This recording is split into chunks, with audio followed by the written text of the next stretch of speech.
This is Pet Life Radio. Let's talk pets.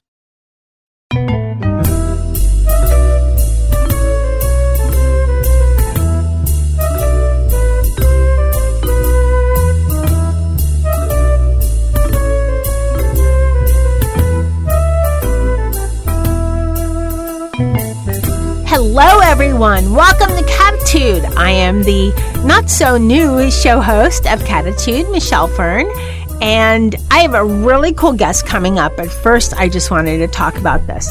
Have you ever thought, what is my cat made of? I mean, I'm not talking, fur, tail, whiskers, that kind of stuff.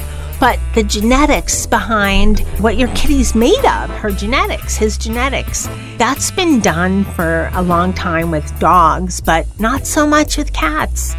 And personally, I find it easier to tell, different breeds of dogs. And I know certain breeds are predisposed to certain things. But for cats, I have not a clue. I know some things, but I've been a cat owner for over 10 years. But as far as what kind of illnesses or traits or so forth, I don't know. I just know Dennis has his brown gingery coat, and he's sort of Maine Coonish and something else. I don't know. Molly looks like a skunk, and she's not. She's definitely a cat, but she looks like a skunk. She has some funny markings. I wouldn't even be in to guess what her breeds are. But there's some really cool, interesting things and reasons why you want to know the genetics of your kitty. It can help you with illnesses down the road.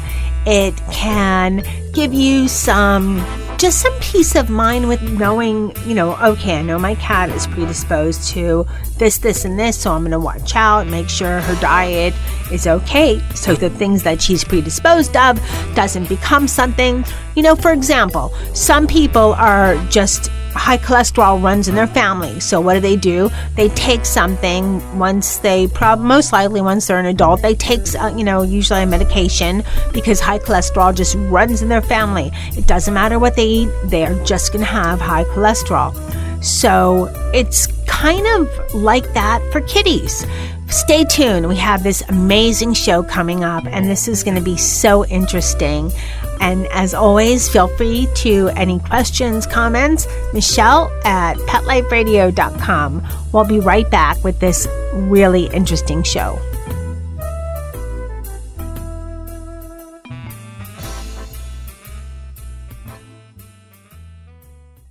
Molly, here's your dinner.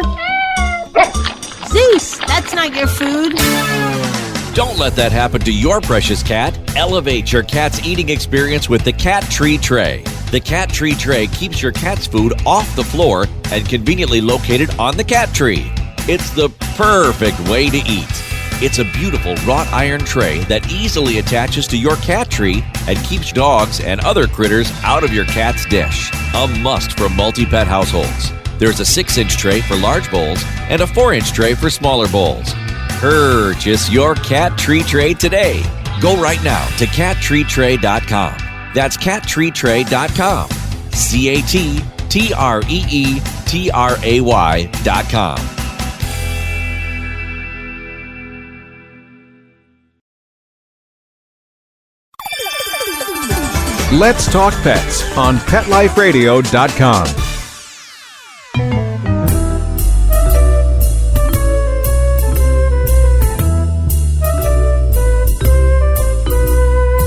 Welcome back, everyone. I'd like to introduce Anna Skaya. She is the CEO of Basepaws. Welcome, Anna. Yes, thank you so much for having me on the show. Well, I'm very excited to have you.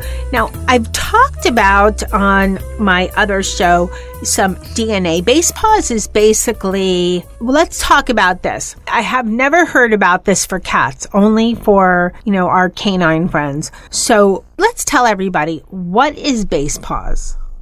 Sure. So Basepaws is a cat genetics company. And in the most simplest terms, think of this as 23andMe for cats. 23andMe is the human version of what we do. And so to dive in a little bit more, so we've developed the first ever consumer at-home genetic test for cats. And that includes information about breed and ancestry, traits, health, and markers very, very similar to what, like you said, we would find for our dogs. There's a few products out there for dogs, lots of products for humans, and actually not a single one for cats before Basepaws came along. So we're the first ones. Okay, at first I thought, why have I never heard of this?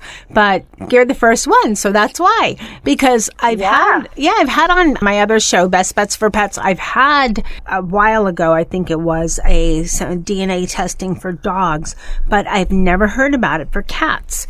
And the other thing is that maybe it's me, I don't know, but I could tell breeds of dogs a little more distinctly. And I mention breeds because sometimes with breeds, you have, certain breeds, and I'm sure this is probably true for cats, are predisposed to certain ailments.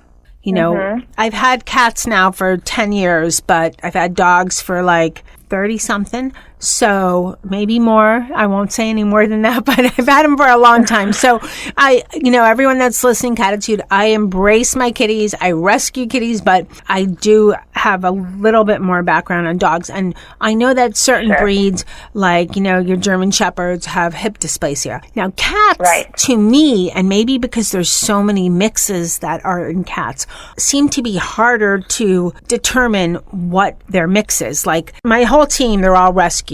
And Dennis came to us. We're figuring he's part Maine Coon, but I don't know what else he is. And interesting. So, just to comment on the Maine Coons. So Maine Coons are interesting because Maine Coons actually developed something called HCM, hypertrophic cardiomyopathy. Have you heard of that? Actually, 15% of all cats may suffer from it. And Maine Coons are the ones that tend to get it the most. What is it again? HCM. HCM is something, it's called hypertrophic cardiomyopathy. It's a genetic heart disease. And the last time I checked, 15% of all cats may suffer from it. Whether or not you show symptoms is a whole other story, but being diagnosed with something with HCM is actually more prevalent for Maine Coons than for any other breed. And not to scare anyone, many cats with HCM live long and healthy lives without ever being diagnosed or treated. But for some cats, and again, Maine Coons kind of fall into this category, HCM can become a pretty devastating illness. And just to give you a more idea, it affects your heart, it affects the heart muscle. And it causes the ventricle of your cat's heart to thicken, and it decreases blood flow, and it means that, less blood is being pumped into your cat's body. And, for your cat to compensate, they have an increased heart rate, and that can actually lead to a lot of complications. So again, because you mentioned Maine Coon, I had to mention that for you. So Dennis would be a really, really interesting cat to check to see if he really does have a part of him is Maine Coon, and if that is to check for HCM. Well, that's good to know. Dennis, we call him the 9 Lives cat because he's had crystals in his urine, so he had to get snipped, for that. I don't even know where that came from. He gets bloody noses out of nowhere, and then he fell off a 2-story balcony because he was on the rail playing. Nothing ever happened with that. So he has 3 lives, so 6 more. But he just gets these weird things, that just happen. But let's get back to Basepaws. The other thing that I think is interesting is that so many cats are rescue cats. Right. Molly and Charlotte are both rescues. They look different. I don't know. I know who the mother and father are because they're in the community that's around our studio, but I don't know what kind of cat they are. I couldn't tell you. Sure. And I think is that true for a lot of rescue cats? They're just mixed with so many that you can't really tell what they are? Absolutely, absolutely. So the last I heard, over 70% of all cat owners own rescue cats, and they're either adopted from a shelter or picked up as a stray. So it's kind of a mystery, this cat, this pet lives in your home, sometimes sleeps in your bed, eats your food, plays with your kids, and you really don't know that much about. And so going back to heart disease, if you knew that heart disease runs in the family of your cat, you will be able to go and talk to the vet about that. But because you've adopted it, so little is known that you really don't know what to check. The cat that my co-founder, Sean, has, we're always worried that he has PKD or something. The cat is sick, and we weren't sure, so we had to go do a genetic test just to understand, can we eliminate this and this and this and only focus on specific things? So when it comes to rescue cats, when it comes to shelter cats, having access to DNA and understanding the genetics can actually give you clues into its history. And we have a lot of cats that have different traits that are passed from parent to parent, and you don't really know, is that a trait of Maine Coon, or can that be a ragdoll trait? Wouldn't that be really cool to find out? So doing genetic testing would actually allow you to dig a little bit deeper and find out more. And I really wanted to comment on one thing. So it's really sad, but it's true that the science has really left cats behind. The dog genome was sequenced many, many years before the cat genome. And more genes have been studied in dogs than in cats, which is really unfair because there's actually more felines in the U.S., there's more felines across the world, and yet there's so little that we know about them on the genetic level. And I remember doing research on this last year and seeing that there's scientific publications in general can be completely devoid of cat genetic information. And it's really sad. Cats have been kind of pushed out of the spotlight. And this is something that what we're doing is we're trying to get more information out there for cat parents and also more information from what we call our citizen scientists cat parents. We're collecting samples of cats that actually have genetic disorders to really understand and find out more just about felines in general. This is actually a massively understudied field. I remember looking at some, I think it was from Habra or APA, the information on cats, and there are a lot more cats. That's because I don't know what the percentage is. I think it's over 60% of cat households are they have two, Yep. Most of them are double. So I always thought more people had dogs, but actually more people have cats, probably because they're a little easier to take care of if you're working and so forth and not in the home. Mm-hmm. They're fine. You don't have to walk them. But you're right. There's so many more cats in the U.S. than there are dogs. Yeah. And just because of the fact that cat households are usually double. So getting back to the genetics, what is... say you adopt a cat and it's just like, I don't know, calico looking or, striped or whatever the cute markings are. I don't know what Marley is. She just looks like a skunk. So I don't know what she might be. She has these weird black and white markings. And from the back, she looks like, she has this skunk thing on her and half a heart on her mouth. It's bizarre. But to say what type she is, I don't know. She was rescued. She was born on, our doorstep. So I don't know what she is. But how can, besides just helping us with potential treatment, what else can this genetic testing tell us? Yeah, it's a great question. So because 70% of all of our cats come from shelters, I think the first thing that people really want to know about is, are there any specific things that I should look out for? Is there anything I should go and talk to my vet about? So I would, as a cat owner, and my co-founder and now we own 2 cats, the first thing that I really care about is there a marking for a specific genetic disorder that we are aware of right now? And just so you know, at this point, there's 250 cat diseases that are inherited. And so the more information we know about our own cats, the more we can look for that, especially as the cat ages. And I mean, I'm sure over the past decade, actually a few decades, our pets have been living longer and longer. I think I read somewhere that our cats now live 30% longer than they did in a few generations ago. And why is that? Because the food for them is better, because we take care of them more, because they live indoors now, so their lives are longer. When a cat's life is longer, that you start seeing all the diseases that maybe didn't come up before are now coming up as the cat ages. So the first thing I'd like to know from this report, from the kind of work that we're doing on Basepaws, is the reports that we're putting out. We would really love to put out reports that have a very specific yes or no. Does my cat have a marker for this? Does my cat not have a marker for that? So that's the first thing. And then a lot of folks that are coming to us, we're only a year-old company. We've only been doing this for a year. Every customer that we get, we have really in-depth conversations about them. What do you really want to know? What's really exciting for you? Many folks are saying, we want to know about their breed and about their ancestry. So where does my cat come from? And that stems from the fact that, this is now a member of your household. You've adopted a new family member, and you really want to know more about them. So ancestry and breed becomes a really big ask. People are always asking us, hey, I think my cat has some ragdoll. Do you think it does? And for us to create these tests, because again, Basepaws is the first company to be doing this, so we're learning as we go. We recently came across a breeder that had a lot of munchkins, and we like, okay, we really want all your samples, because the more munchkin samples we have, the better and the cleaner our report will be, so that others can tell if their cat is munchkin by sending us their sample. So I think that there's two, and I think there's also a type of people that are just kind of in it for the novelty. Our first iteration of our report will be able to tell you, and this sounds really funny, but it's actually super fun to know.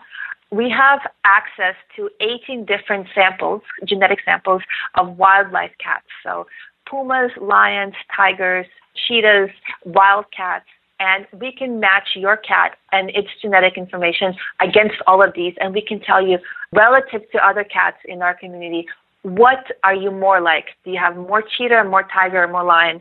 This is something that we're starting off with because it's the first thing that we can do in our report. And a lot of folks actually really love that. They're like, oh my God, I'm so excited to find out that, Molly or Dennis is more close to a cheetah than to a tiger. Of course, at the end of the day, all cats are more or less the same similarity to all those cats, but in between themselves, there are those minor differences. And it's those minor differences that we can report on. So I think you have those three different things that we can find out.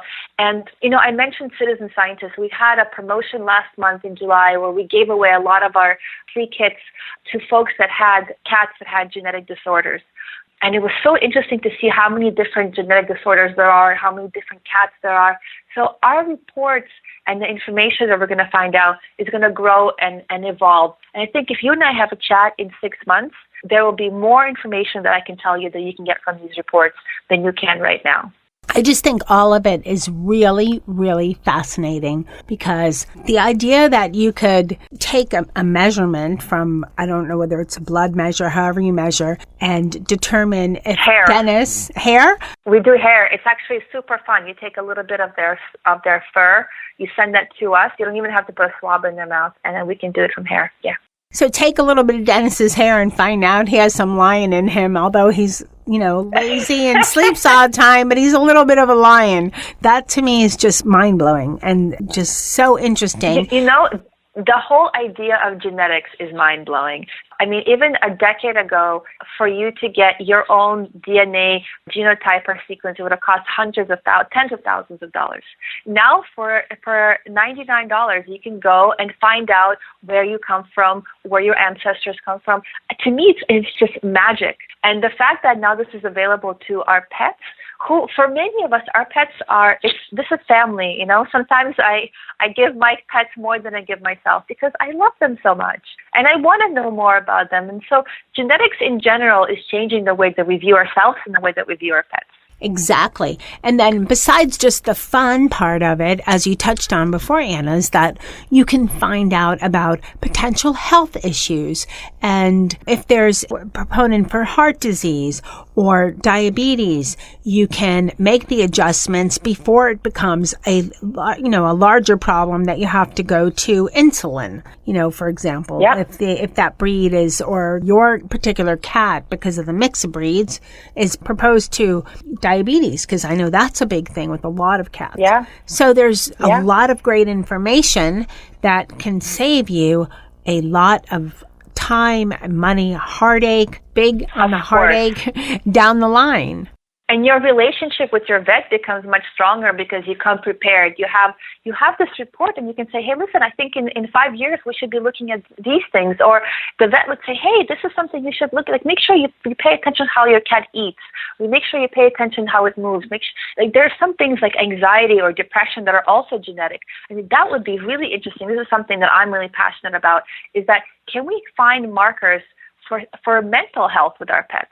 This is something that we don't ever think about, but, I volunteer at a shelter here in Redondo Beach in California, and I very often come across kittens that are a few months old, but already have a lot of anxiety problems because they were found on the street, because they came in already shocked. Is there ways to find out, is anxiety a genetic thing that has come in, or is it because the kitten was, for example, left on the street and didn't have food and was abandoned? That to me is really, really exciting. Something that you and your listeners might not know is that cats are actually the closest animals to humans outside of primates. So genetically, we are closer to cats than we are to dogs or to pigs or to cows. Everything except for monkeys, for primates. Cats are our closest. And actually, cats share 90% of their genes with humans. And in the long run, much of what we learn about our cat's health can be applied to human health as well. And that is actually one of the missions of Basepaws. It's not only to bring more discovery to cat health, but it's also to use that data to improve human health as well. This has been so interesting. Where can listeners find out more about Basepaws, contact you as far as to do a genetic makeup for their kitty? Sure. So you can find us, all over the internet. We are on basepaws.com, BASEPAWS. We have a very active Instagram and Facebook community. And actually, probably the most important, because I think your listeners are very curious, is that we write our own blog that all of us here on Basepaws contribute to. We've got scientists, we've got people that do specific things in genetics, we've got folks that do only feline genetics, and we all write. We also all own cats. Check out our blog. The things that come up are the things that the listeners or our customers tell us, and then we write about it. So it's chock full of really interesting information. Basepaws.com/blog. Okay, this has been wonderful. So, Anna, for everyone that's listening, and we have loads and loads of cat fanatics, cat lovers that listen on Cattitude, which I'm so grateful for. How would they start? How would they contact Basepaws? How would it work? Sure. So it works. It's super simple. Basepaws.com. You can order your test online there. And what we send you is this really simple envelope that has 2 pieces of adhesive tape. And if you've ever gone and got a wax, think of it as putting a piece of tape on your cat and just taking it off. It actually doesn't hurt the cat at all. They can barely feel it. They shed so much hair. It doesn't matter. So you take this tape off their fur, and you have a piece of tape with quite a lot of fur on it, and you send that back to us. We extract the DNA from there, and you will get your report in 6 to 8 weeks. Our report is constantly updated.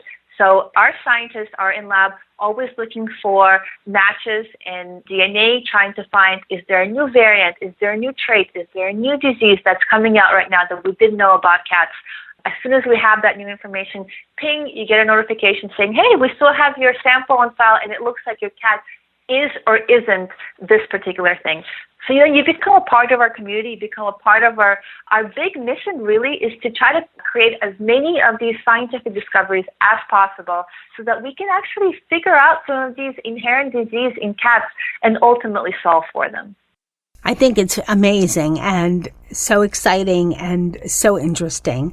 Thank you so much Anna, for coming on Cattitude and telling us all about Basepaws and the genetic testing for cats, which is so new to the feline world. It was a pleasure, and I really do hope that we get to have a chat again soon so we can tell you more about the things that we're discovering. Absolutely. I would love that. Wow, what a great, interesting show. Thank you, Anna, for coming on Cattitude. Thanks to my producer, Mark Winter, for making me and my guests sound great. And thanks to Dennis, Molly, and Charlotte for being the cool cats you are. I'm not sure what all of you are made up of, but I'm going to find out. Keep listening. We have so many great shows coming up. Let's Talk Pets, every week on demand, only on PetLifeRadio.com.